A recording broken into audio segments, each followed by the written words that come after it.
Awesome. All right. Welcome, everyone.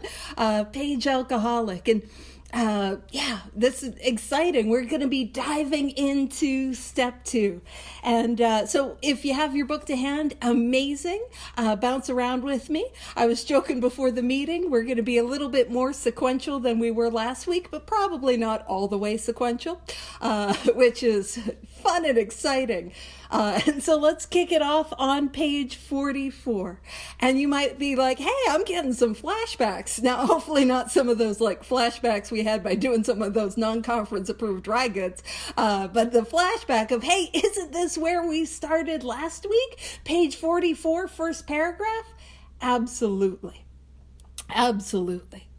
And I'll dive us into that first paragraph, and then I'm going to talk about the title of the chapter, We Agnostics. So kicking off, page 44, first full paragraph, it says, in the preceding chapters, you have learned something of alcoholism. And I always like to make the joke, I hope so. I hope in 44 pages plus a whole lot of Roman numerals, we learned something. We hope that we have made clear the distinction between the alcoholic and the non-alcoholic, and this is the distinction. This is the core of what step 1 is telling us, these two symptoms. If when you honestly want to, you find you cannot quit entirely. So that first symptom, and if you're here last week, you'll have a little note that says the mental obsession. That first symptom is when I want to stay sober, when I have to stay sober, when I need to stay sober, have I been able to stay sober?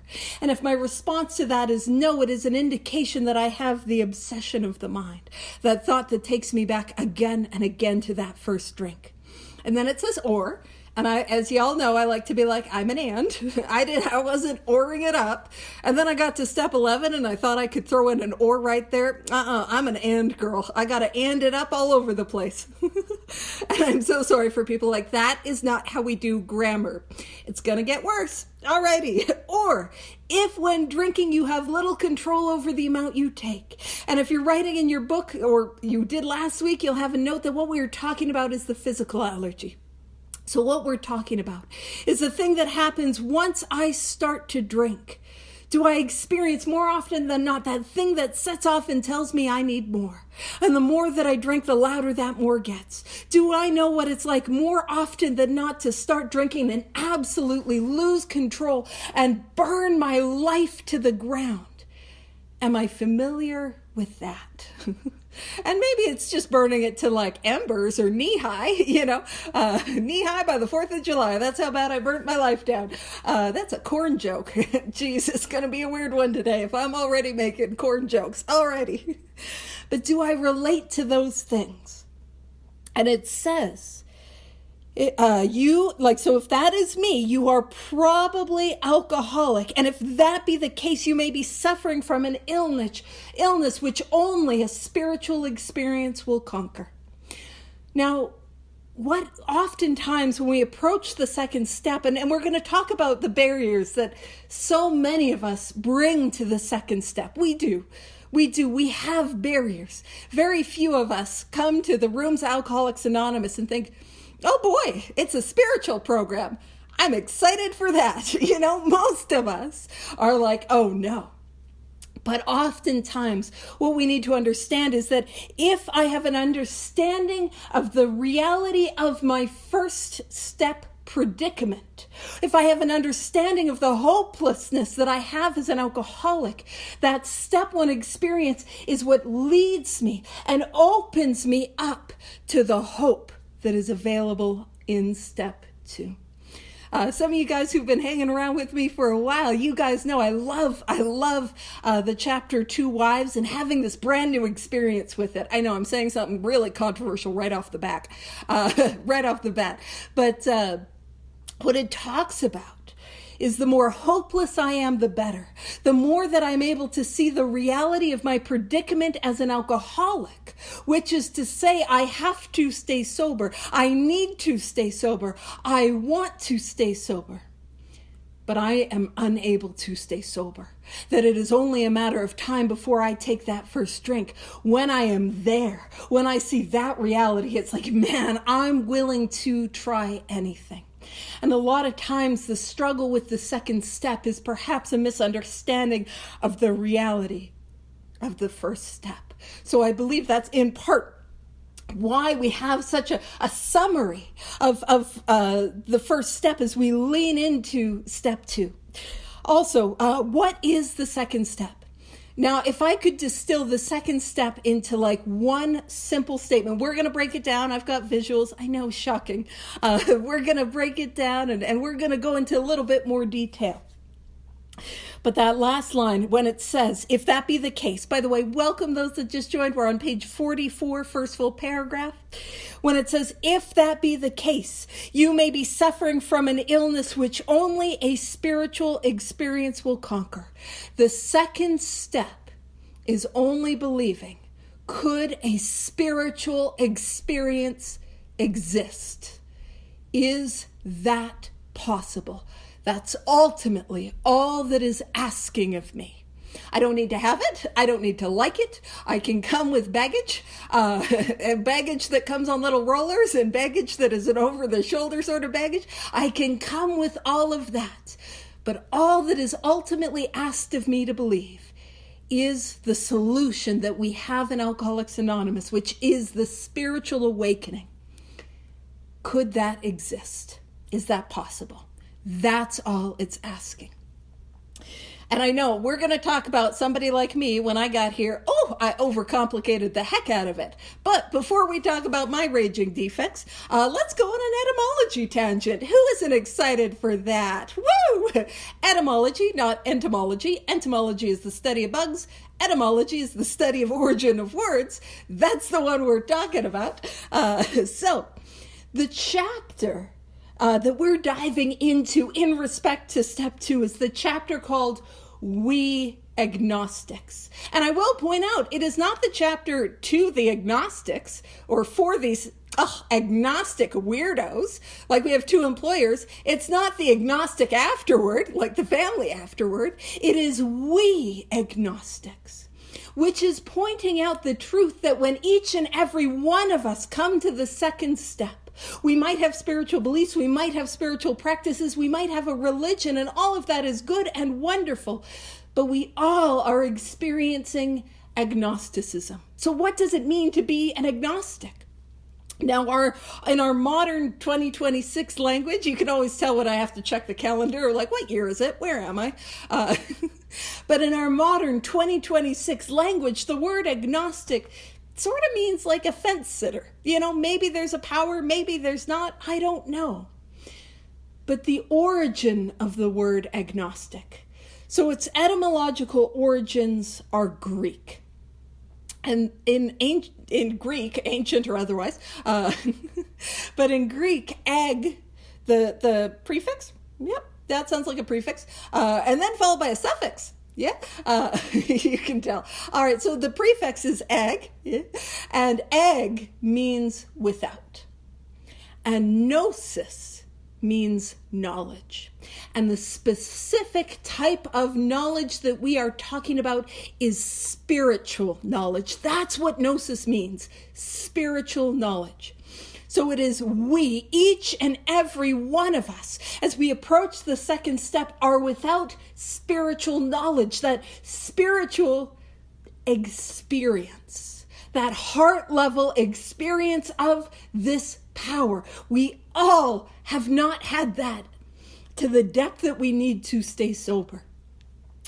And so we all experience this. Now, in the 11th step, what it talks about is the word conscious, as in we seek to improve our conscious contact with God as we understood him. And I'll talk about the word understand here in a bit. But the language root of the word conscious is Latin. And con means with. And shus, which is tied to sire, means knowing. And so in the second step, we are all approaching this without knowing of this power. But through the course of the 12 steps, what we bring about is a heart level experiential knowing of this power. And I want to talk just briefly, as if I ever talk about anything briefly, but just briefly about that knowing.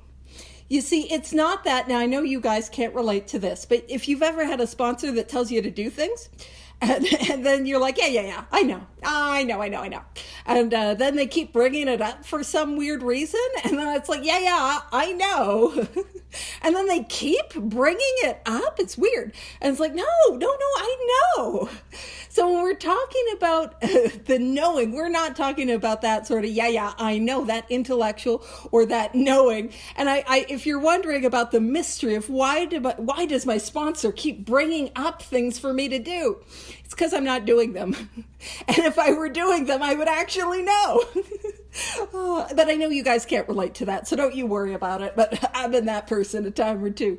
So what we're talking about is that heart level experience. And what is the solution? The solution is a spiritual experience. And actually, I'm bouncing in a place that I didn't expect to be bouncing today. Let's pop real quick over to page 27. And page 27, it continues the story of the alcoholic Roland Hazard. And Roland Hazard was a wealthy alcoholic, a rich guy. He was actually Roland Hazard the third. Because if you got like numbers after your name, you're rich. You know what I mean? You got numbers, you got letters. Oh, that's fancy. And so he had tried everything he could try to get sober and nothing was working. Does that sound familiar? And he makes his way to the incredible, world-renowned psychiatrist, Dr. Carl Jung. And he works intensively with Dr. Carl Jung. And even though his previous experience, he's like, yeah, I don't know if this is going to help at all. But after working intensively with Carl Jung, like going, visiting Switzerland, doing this work, he's like, you know what? This time is different. Anyone ever leave treatment feeling this time is different? Just throwing that out there. And then he goes on a rip-roaring bender. And he burns it to the ground. And he goes back and he's like, doctor, what the heck? Which is the technical term, the doctor, what the heck? And do you know how expensive you are? I had to pay all of this? What the heck? What do you mean I drank again? And second full paragraph on page 27, it says, the doctor said, you have the mind of a chronic alcoholic. I have never seen one single case recover where that state of mind existed to the extent that it does in you. Our friend felt as though the gates of hell had closed on him with a clang. And that for me, even though the 12 steps weren't a thing at this point in history, that is Roland Hazard's first step experience. Because the gates of hell don't seem to swing both ways. He sees that he can't stay sober. He sees his hopelessness.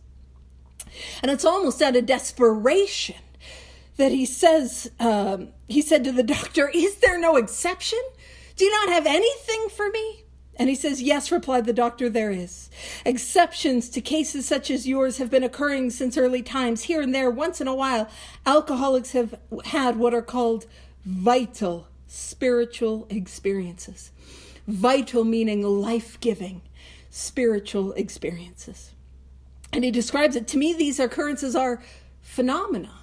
So it's not something that's easily explained. It's not something that's easily understood. But he describes what it looks like, and he says they appear to be in the nature of huge emotional displacements and rearrangements. Ideas, emotions, and attitudes, which were once the guiding forces of the lives of these men, are suddenly, I always like to emphasize suddenly because it does not take long to get well. It does not take long to recover. Suddenly, cast to one side, and a completely new set of conceptions begin to dominate them. And in that moment, when Roland Hazard believes that a spiritual awakening, yes, absolutely, when a spiritual awakening is possible, that is ultimately his second step. I mean, he gets a little bummed out when he's like, hey, but I go to church. That's good enough, right? And he's like, unfortunately, it's not. The odds of this thing happening to you are like the odds of you getting struck by lightning. It would be miraculous, Oh, absolutely. So we were on page 27, and we're going to be bouncing back to page 44. Because, we're well, not we, I am all over the place, and y'all are coming if you'd like to. Thank you. My bouncing is always consensual. Nobody's going to make you do it. And so we're talking about Roland Hazard and how Dr. Carl Jung gave him knowledge of what the solution is. And the moment that he believed that solution could exist, that was ultimately his second step. But the reason I felt called to go back to there's a solution and talk about Dr. Carl Jung is because he gave us knowledge of what the solution is for us. He gave us the knowledge that what we need is a spiritual awakening, a spiritual experience. And he has this very famous quote. And he was interviewed by the BBC. And it perfectly explains the difference between agnostic in its etymological origins, so in its Greek meaning, and the word conscious as in conscious contact in its Latin etymological meaning. And this is it. So he was interviewed by the BBC, and they asked him, do you believe in, or they asked him, growing up, did you believe in God? And he says, yeah, growing up, yeah, I believed in God. And then they asked, do you believe in God now? And he says, no. And then he says, I've got no need for belief. And then there's a pause. And what does he say? He says, I know. And that is what we are after here in Alcoholics Anonymous. I'm going to start with, okay, maybe there's something. And spoilers, you know where I'm starting? I'm starting with Vivian has better things to do than lie about her experience. Because you're not going to believe I have better things to do. I know I can't convince you of that.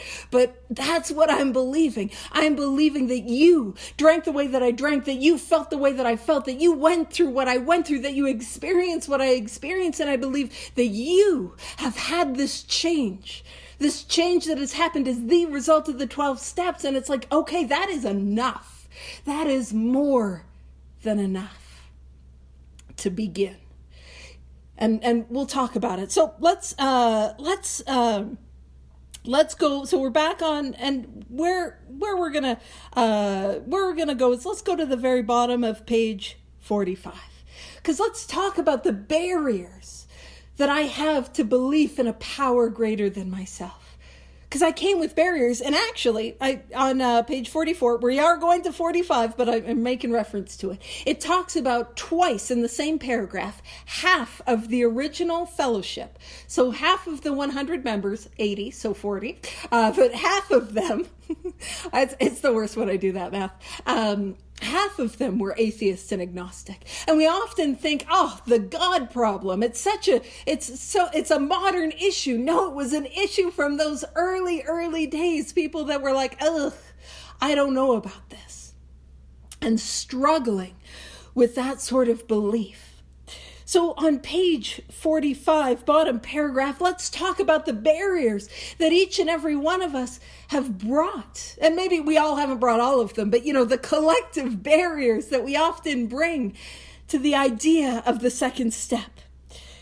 And so it says we know how he feels, and that we know how he feels is like, oh no, this is a spiritual thing. Ugh. That feeling of like, oh no. It says we have shared his honest doubt and prejudice. So have I come with honest doubt? I doubt if there's a power. Or maybe I have prejudice. Now that word prejudice, what does it mean? The word prejudice is to prejudge. So what it means is to have an opinion of something I do not yet have an experience with.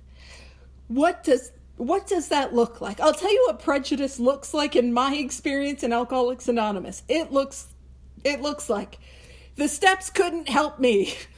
That's what it looks like. It looks like I can't meditate. It looks like I don't see how inventory is going to help. You want me to make amends to who? That's not possible. I'm not doing that. I'm not sharing things with other people. That is what prejudice looks like. So we're prejudging. And hey, even like we can watch for prejudice even with some time in. How often have we had a sponsor say, hey, like, let's take this through the columns, and we're like, yeah, I know. I know. Yeah, I know. And then we think, what do we think? The columns aren't going to help. And then what happens after we do them? Oh my gosh, that was so helpful, right? Every single time. So it's not like prejudice is only an experience that I have when I'm new. But these are the barriers that we often bring to belief. So we have shared his honest doubt and prejudice. Some of us have been violently anti-religious. So is that my experience? Do I come with this violent anti-religious sentiment and feeling, and maybe for good reason?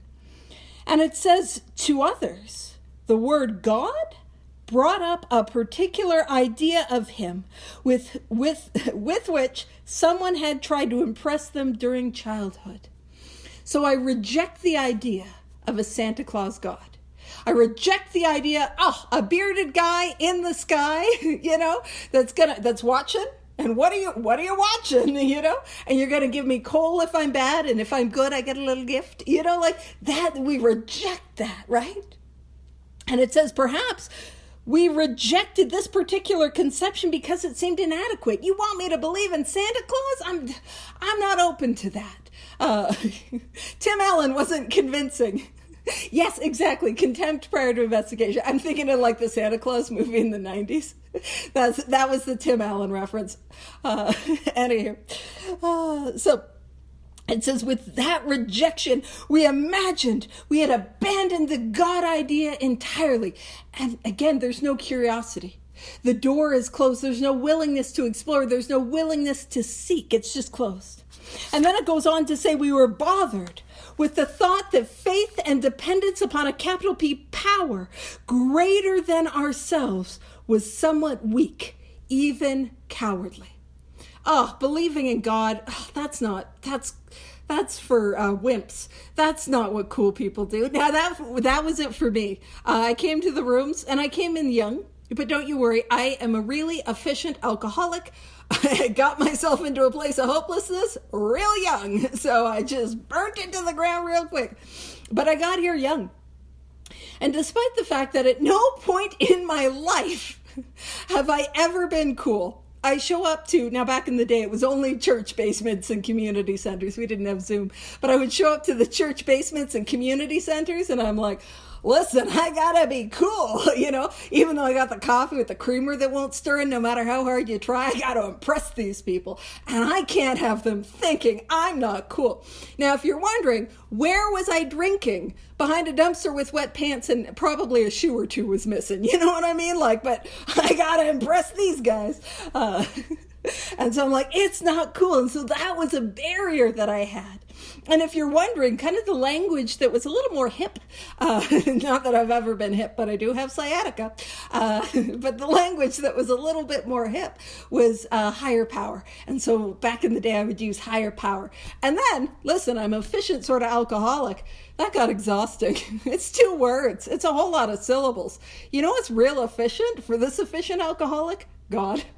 That one syllable word. Now, I'm burying the lead a little bit, but I'll tell you my experience with it. What happened is I started to use that word purely out of convenience. I had made those assumptions. I had those prejudices. I had that contempt about what you meant when you used that word God, and I just assumed I didn't like it. Now, I also was doing this thing that's called showing up late and leaving early to avoid any one-on-one communication, because you're going to ask me a question that I don't have the answer to, like, how's it going? That was a real, head scratcher, and I didn't have the courage to ask you. But what happened? What happened is, as I used that word began to mean not what I assumed you meant when you used that word, but it began to mean what I had experienced through and as the result of these 12 steps. You see, the word God is a title, and I'm not after titles. Man, I'm bouncing around. But at the very bottom of page 44 and top of page 45, it says, if a mere code of morals or a better philosophy of life were sufficient to overcome alcoholism, many of us would have recovered long ago. But we found that such codes and philosophies did not save us, no matter how much we tried. There is no power in an ideal. There is no power in a belief. There is no power in a value. The power is not in the title. The power is beyond the title. And what I need is a relationship with the power, an experience of the power. And I'm just believing the power exists. So use whatever word you want, truly. As we're not going to go through we agnostics at the depth that I do when I do a line-by-line big book study. But I always point out the capitalizations. Capital P, power, capital, universal mind, spirit of nature. Those are all things, creator, maker, all of these things that are capitalized. Use those words. Use a word that's your own. It doesn't matter. I just need to believe the power could exist. Back on 46, sorry, that was a bit of pages all over the place. Back on page 46, it says, we looked upon this world of warring individuals, warring theological systems, and inexplicable calamity. The word calamity, what does it mean? And in 2026 language, I think a good definition for calamity is trauma. We look at the world of pain and suffering, and we have that, if there is a God, why? If there is a God, why did I go through what I went through? If there is a God, why did I experience what I experienced? If there is a God, why? And here's what I'll tell you. I came to Alcoholics Anonymous with why. Why am I an alcoholic? Why did I go through some of these things? If there's a God, why? And I'll tell you what the answer was that I found. And I can't tell you what your answer is, but I'll tell you what mine is. And I'll tell you how I got that answer. So how I got that answer of why was what happened is I began to take the course of action that is outlined in this book. I began to take these 12 steps as a way of life. And what happens is I would go to the fourth step, and spoilers, we are going to be asked to lay aside some of these things, but we're not laying them aside in perpetuity. We are laying them aside until we can inventory them. That's all. We get to inventory them. You got a God resentment? Wonderful. That means you have enough belief to have a resentment. That's enough for step 2. Let's keep it moving. You know what I'm saying? We can inventory that power in step 4. And what would happen is I would begin to inventory these things. Some of these things that had happened to me, some of the things that were painful. And I began to get some freedom from it. And I would share it with God and another person in the 5th step, and I would begin to get freedom from it.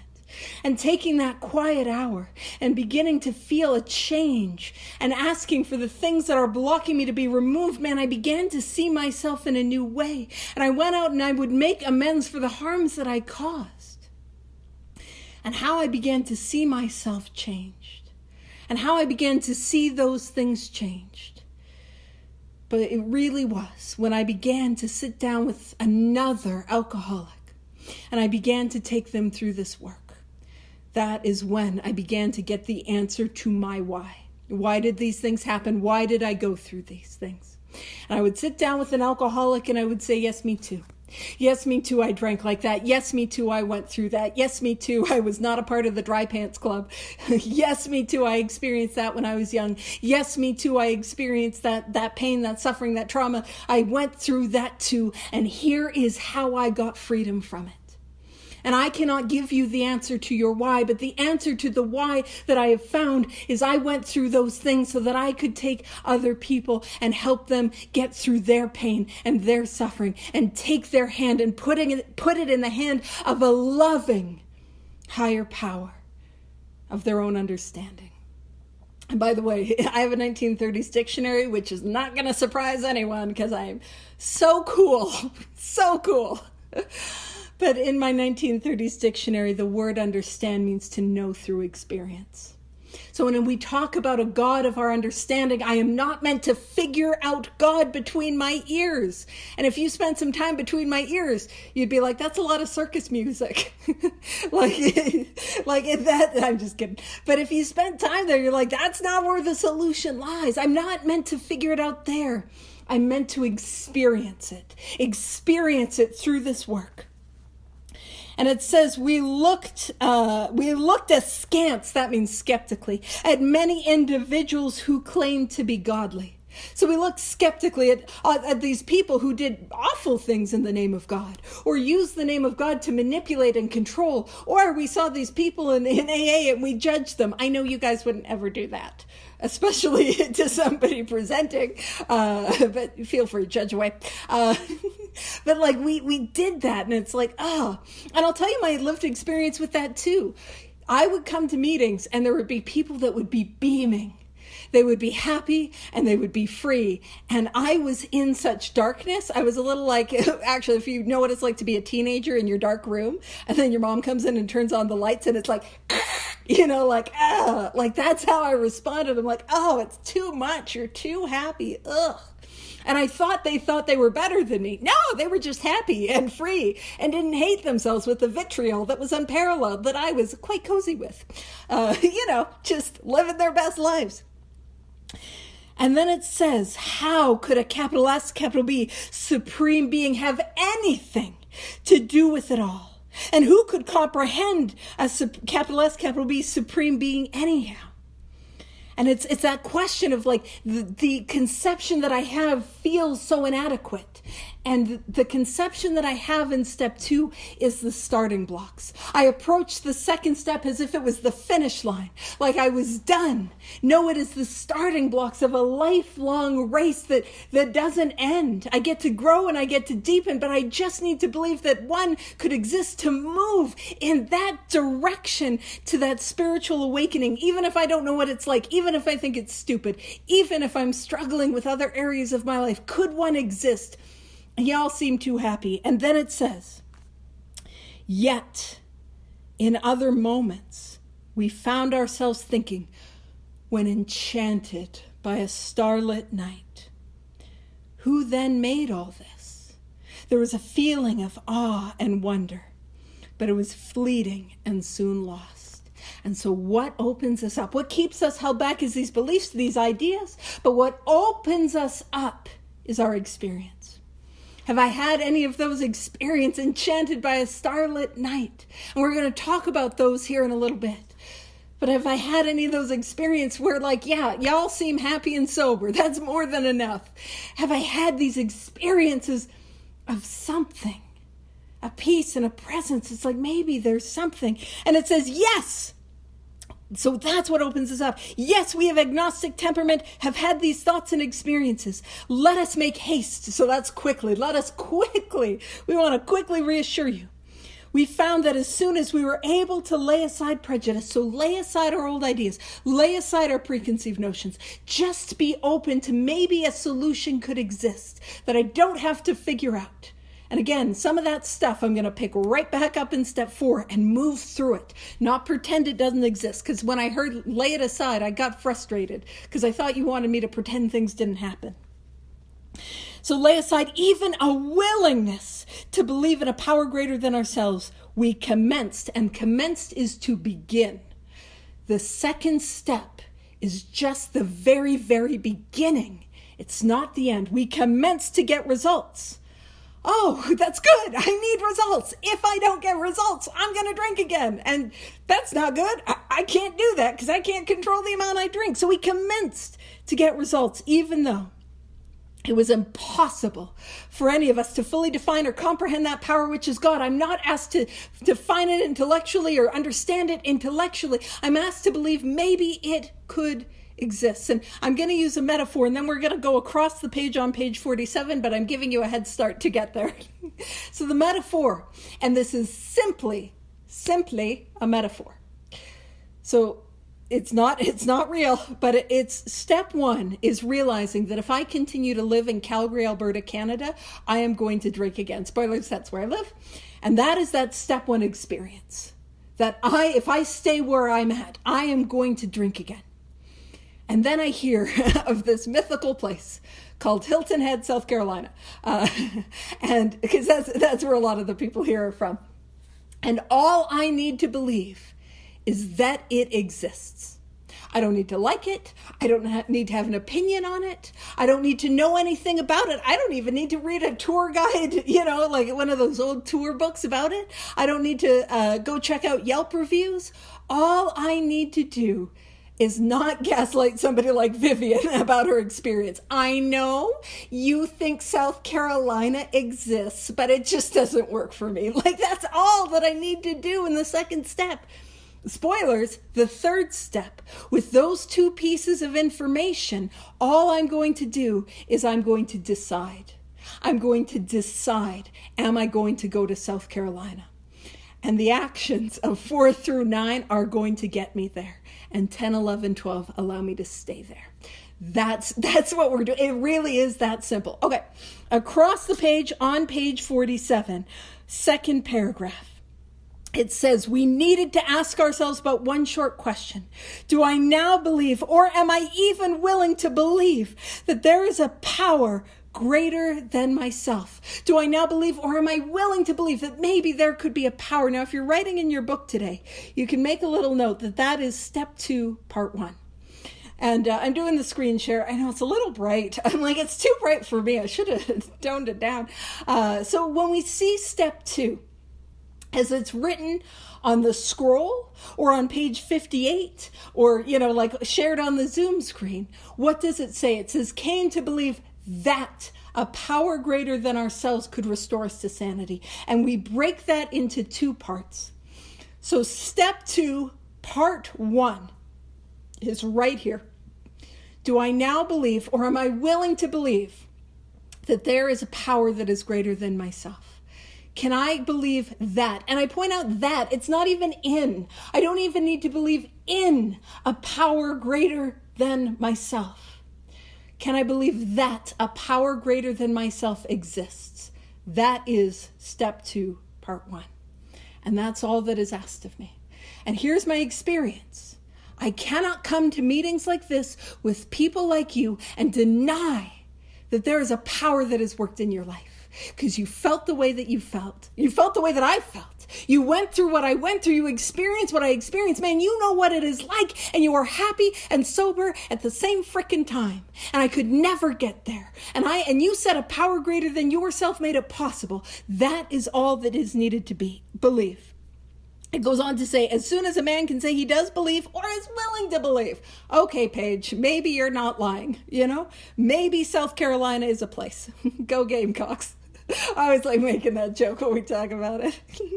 But it says, we emphatically, with emphasis. So if you're willing to believe in this moment that maybe there's a power that is greater than you, that is more than enough to begin. So we can assure you with emphasis that this is where we can begin, that you are well on your way, not you are done, but well on your way. Again, we're pointing to these 12 steps as a journey, as a way of life. The second step isn't the end, it is the cusp of the beginning. And it says it has been repeatedly proven among us, not our opinion, not our ideas, not our beliefs, but the evidence out of our lived experience, the first 100s and everyone who came after who has recovered, that upon this simple cornerstone, a wonderfully effective spiritual structure can be built. And I don't know if you guys are familiar with Eeyore in Winnie the Pooh. He always had a little shack of sticks that would constantly fall over. And I will just say, his house kept falling down. His tail would detach and would have to be hammered back in. I understand why he was a little depressive. That makes sense, But we don't have to build an Eeyore shack of my spiritual life. Now I'm going to use words, and you don't have to use these if you don't want to, but what we get to build upon this cornerstone, the stone that is symbolically laid upon which a building is built, we get to build a cathedral. And if you don't like that imagery, you don't have to use it, but you get to build a spiritual Frank Lloyd Wright house, or a spiritual, this beautiful, wonderful, effective architecture. And I needed something that was effective.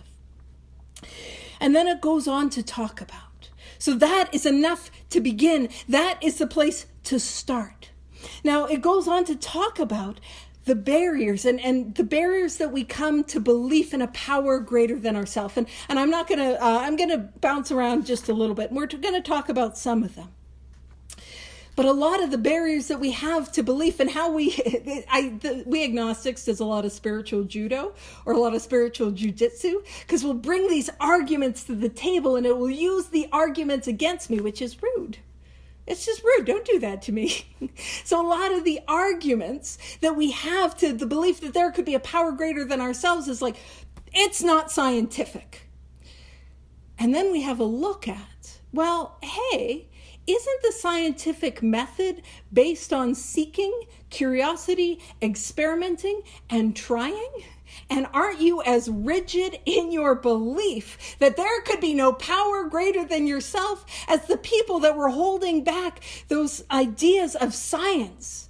So aren't you not being the most, scientific in your approach to this thing? Especially when we compare the evidence of our life, which is I cannot stay sober. And when I do, I'll talk about this in a bit, I want to effing kill myself, which is not a solution. And you guys are happy and sober. Is it not possible that I could experiment? I had a sponsor that one time, and I had her for more than, we worked together for years, but I had a sponsor, and she would talk about, she just run it as an experiment. That's just what she did. She would experiment with it. And this is all about results. Anytime we see a promise in the book, it is the results of the experiment of the step which came before. Like, I get to run this as an experiment. Now, another barrier that we have to belief in a power greater than ourselves is, but I can't see it. And you ask me to believe in something that I cannot see. And it actually uses the prosaic steel girder, which is like, I'm sorry, what? And so it uses that as an example. And the example of the prosaic steel girder is like, Bill Wilson, he's dictating the big book to Ruth Hawk, who's typing it out across the Hudson as New York City is being built and those skyscrapers are being put into the air, into the sky.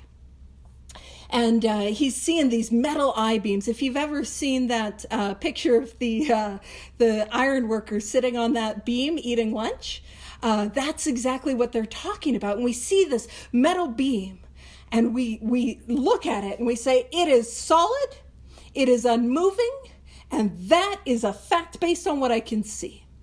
And then scientists trot along and are like, hey girl, that's how scientists talk to me, at least anyways. They're like, hey girl, did you know that's not true?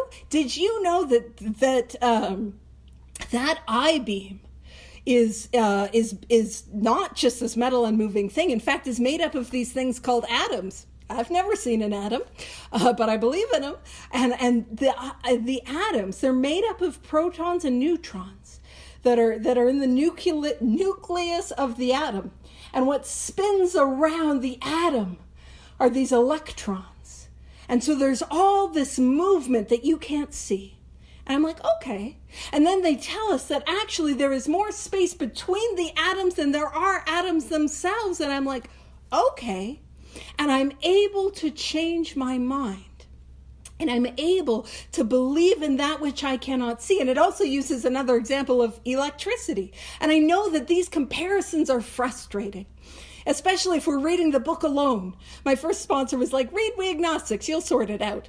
I did not sort it out reading it out by myself. I'm like, what does electricity have to do with my alcoholism? But in step one, what did I admit? I admit I had no power. I was without power. I needed power.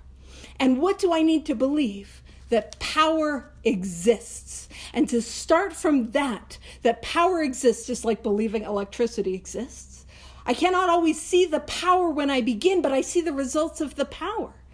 I plug in my phone and I see the results of the power, and I direct the power by turning on and off lights and turning on and off devices. I direct that power. I use that power. And so we're using a lot of that spiritual jujitsu. And we'll talk a little bit more about spiritual jujitsu here in a moment. But that it's unscientific, it's unlogical, it's unreasonable. It's like, hey, where was logic getting you?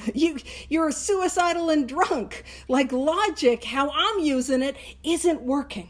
Now let's talk about something a little bit, what does Alcoholics Anonymous treat? So let's go to page 52. And on page 52, what we're going to read is the bedevilments. And I want you guys to know it is taking everything in me not to go on my Professor Langley tangent.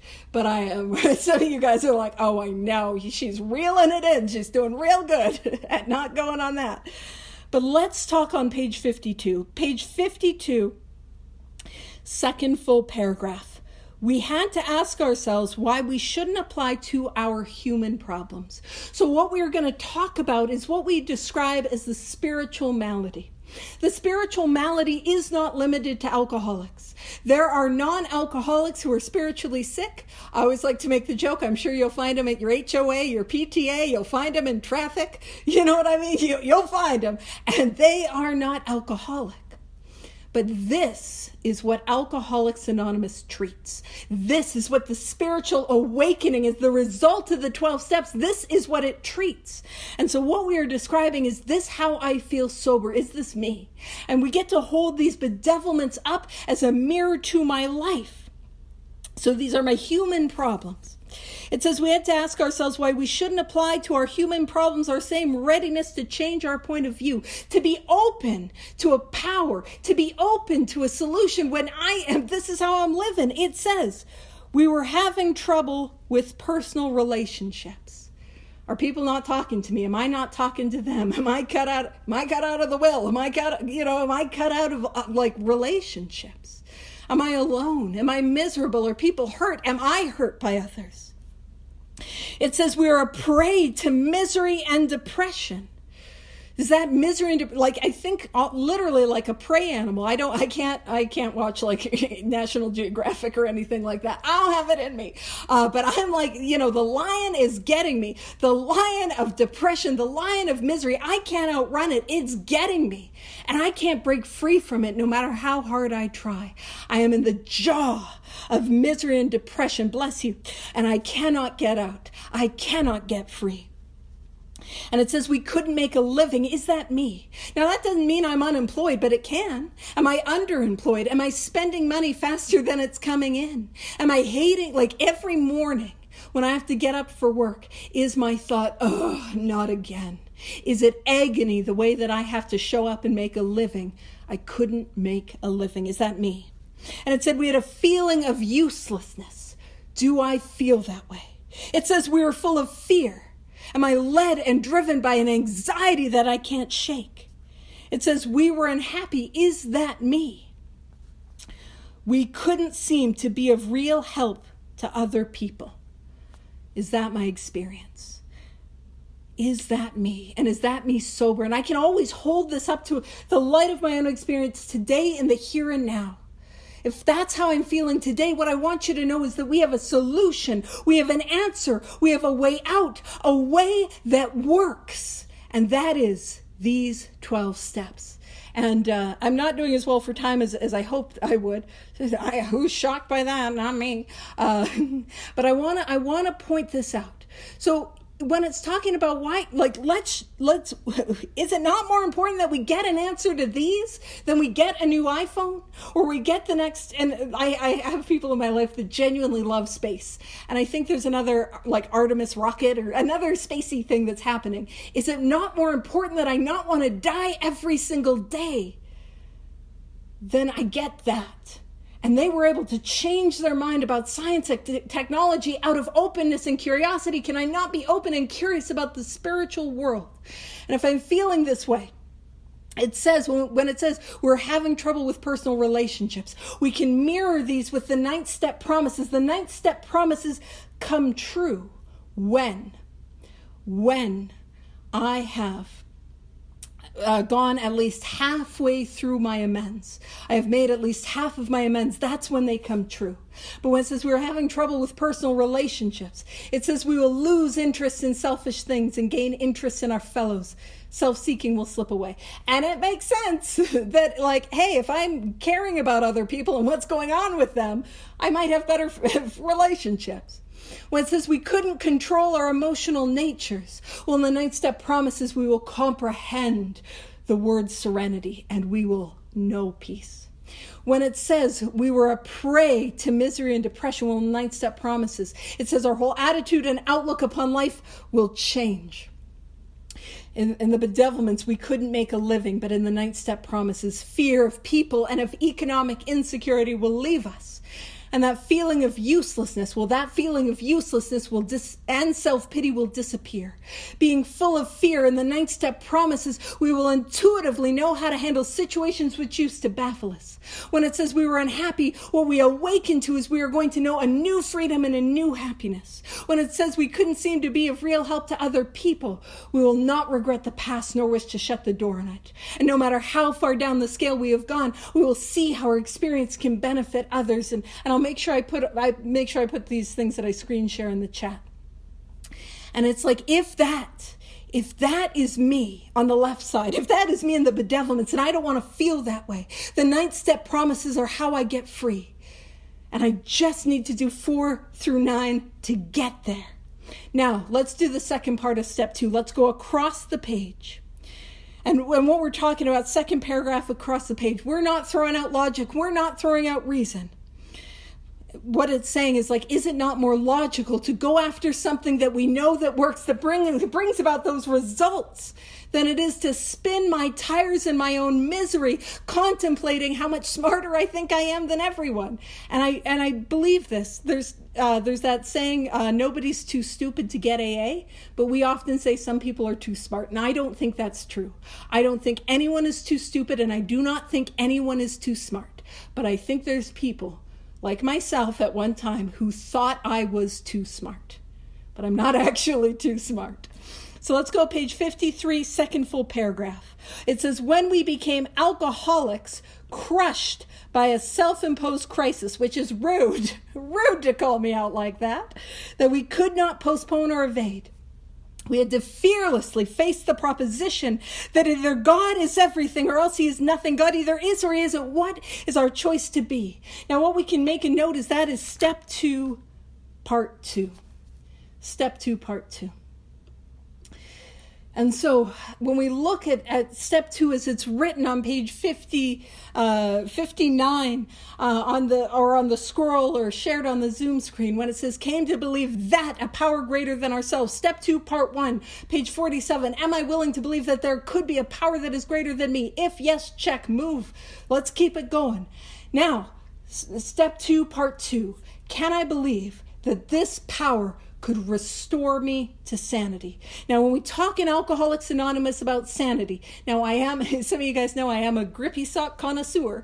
We are only talking about the obsession of the mind. Can I believe that this power can remove from me the obsession of the mind? Do I believe that's possible? And that's how we can simplify this question.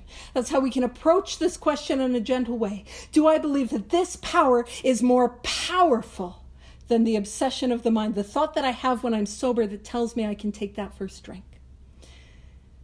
And another way to say this, and I'm going to softball it, I'm going to underhand pitch it, because actually they throw the ball pretty hard in softball, but I'm going to underhand toss this to you guys.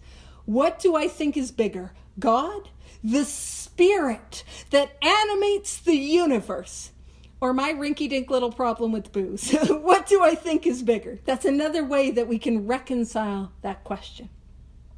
And that's really all the second step is asking of me. And if I believe that there is a power, and I believe that power could remove the obsession of the mind, that's step 2. That's ultimately saying, it's ultimately saying I believe a spiritual experience is possible. That's it. That's all that's asked of me. But it asks a question. A lot of times we take statements and turn them into question, but it asks a question. God is everything or else God is nothing. God either is or he isn't. What is our choice to be? So how do we reconcile that? And this is what I do to reconcile that. And this is how I reconcile that. And the rest of the chapter is explaining in different ways how one can reconcile that. But this is how I like to summarize them. So we can look back in our life and we can look at, have I had, by mere seconds and inches, times where I should not be alive today? Do I have in my life, by mere seconds and inches, where I should not be sober today? And when I talk about the alive and sober based on seconds and inches, I want to be very clear. I am talking about seconds I didn't earn and inches I didn't deserve. Do I have in my life any experiences of those? And also what I find really important, and you don't have to close your eyes, I often find it helpful to close my eyes, is to bring into our memory a time where we have felt that conscious presence, where we have felt the presence of something. You see, I live not far from the Rocky Mountains, and it's some of the most beautiful scenery on earth. You know, you drive out there and the mountains, they just emerge before you. And you're captured by your own humility of the beauty and the majesty of these things. And is it possible? Is it possible that there was a power in those moments?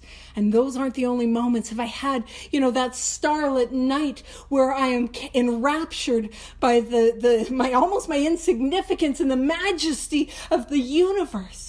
Have I had any moments where I'm holding a newborn in my arms and I get lost in the universe in their eyes? Do I know what it is like to have a moment, just a moment, where there is a peace and a calm that comes over me in a situation where it was not me and that was not me? And if I have had even one moment like that, seconds and inches, a moment of peace, a moment of presence, a moment of a connection with something that is grander than I am, if I have had only one moment of that, then I cannot say that God is nothing, because my lived experience is that God is not nothing. So I must say that God is. And if I am left with the proposition that God is, that leaves me with God is everything.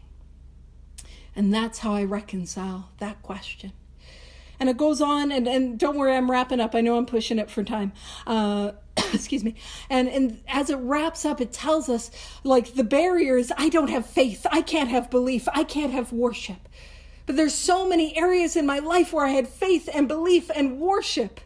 I had faith in the almighty power, and I'll only do this one, the almighty power that was alcohol. I had absolute faith that alcohol would change the way that I felt. I have faith. And if you've ever gotten back with your ex, let me tell you, you have faith. You have faith. And it is not a lack of faith that we suffer from. It is the direction. And what we're going to do is we're going to direct that faith. So the second step, can I believe that there is a power? Can I believe that power can remove from me the obsession that I have to take that first drink? That is all that is asked of me. And it really is that simple. Is a spiritual awakening possible? So with that, I'm pushing it for time, so I'll wrap it up and turn it over to Vivian. Thank you.